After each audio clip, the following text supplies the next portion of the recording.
There was this one particular time when my dad was around a little bit. We were talking. And I had that experience that Will had as well.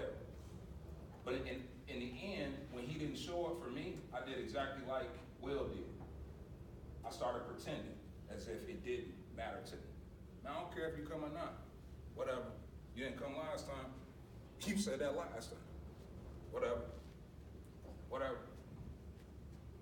And that whatever attitude that I had towards my dad, I started having towards other people and didn't realize it. Anytime an adult says something to me or promised something, whatever, even if we were just talking in class or they asked me a question, whatever, what I didn't know then is what I know now. It's what's called displaced anger. You're mad at one thing, something deep down, but you're displaying all of what you're feeling on the inside and projecting it towards somebody else. And you're attaching yourself to all of these feelings that you got going on in here, and it's preventing you from progressing out here. I had to learn that. When I learned it, it was empowering because I realized that I was living my outside world on the inside. They say statistically that if we were to count every 10 of us in this room, 7 to 8 of us are growing up without our dad in the home. Is there anybody else in this room that grew up without their dad, or dad is, maybe around, but not necessarily in the home? Everybody look around.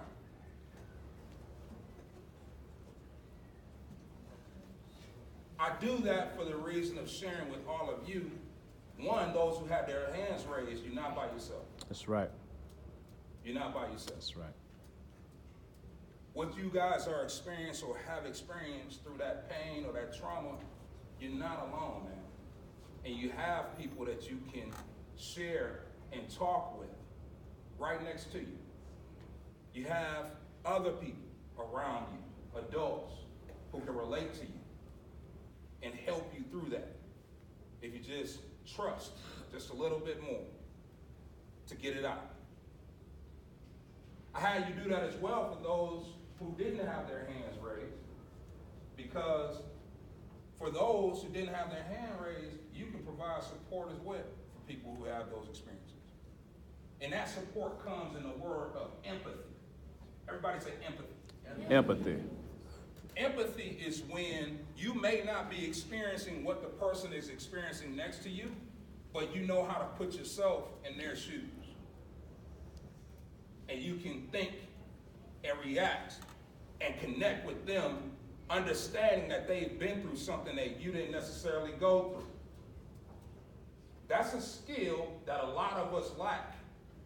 I didn't have it when I was your age either. I had to develop it. But it's something that we need to develop because we all need to support one another.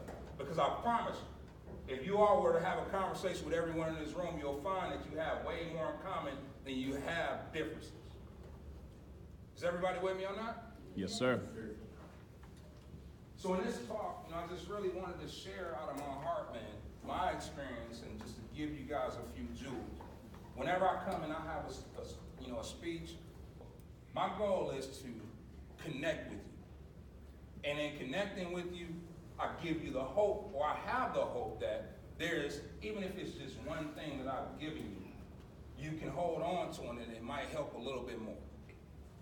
That's it. I don't believe in the theory of knight in shining armor where somebody comes in to save you, because guess what? You don't need to be saved. You have all the tools that you need to be successful right inside. All you simply may need is somebody to help you to understand that you got it, and then somebody else to come along the way to help you to develop it. That's it. The life that we live is a relay race. It's not a sprint. It's a relay race where you're going to have adults coming in your life. You're going to have peers coming in your life. A lot of people who are going to come to you, and they're going to connect with you, and you're going to get a little piece here, a little piece there, a little piece here, a little piece there. But along the way, at some point in time, man, you're going to put that puzzle together, and you're going to be able to stand in your truth as to who you are as a person. Stand tall as a young man. upright, with your shoulders back, and your chin up, and you can look people eye to eye, like a man, without being timid, without worrying what they're going to say to you, because you have full confidence in who you are. It took a long time for me to get to that place. I dealt with a lot of things that I know some of you all are dealing with now. I used to get teased. I know I used to get talked about all the time for how dark I am. I used to get talked about all the time for how much I sweat. I used to get talked about all the time because I was skinny at the time. But when I was 9 years old, I said, hey, if I'm ugly, people don't like me, or if I'm skinny, I can fix that. I can fix being skinny. I just started doing push-ups at 9. Started playing football, right? And I kept myself well-groomed. I taught myself how to cut my own hair when I was in the 6th grade.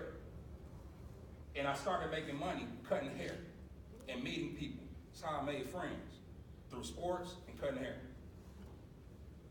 But I took the initiative because I wanted to be the person to dictate who I was going to be. That's right. You can't tell me who I am because I already know. And I stand and I walk in my truth every day. But I tell you, as I close out with you guys, it's not about me. It's not about Mr. Banks. It's not about any adult in this room. It is all about you. That's right. Question you need to ask yourself: who am I right now? Am I happy with who that is, who I am seeing in the mirror? Am I happy with what I see? If I am, I'm going to continue to develop that person every day. But if I'm not, I'm going to make the changes that I need to make so that I can be proud of me. I don't have to worry about whether my boy likes me or if she likes me or that person likes me, because I like me. And I'm going to tell you, you guys have all the resources you need to get there. That's right. So I want to thank you for allowing me into your space and allowing me to address you up guys this morning. And I hope that in this conversation, in this short meeting, man, that you were able to get something that will help you today, tomorrow, and even moving forward. I appreciate you. God bless all of you guys. Yes, sir. Yes, sir.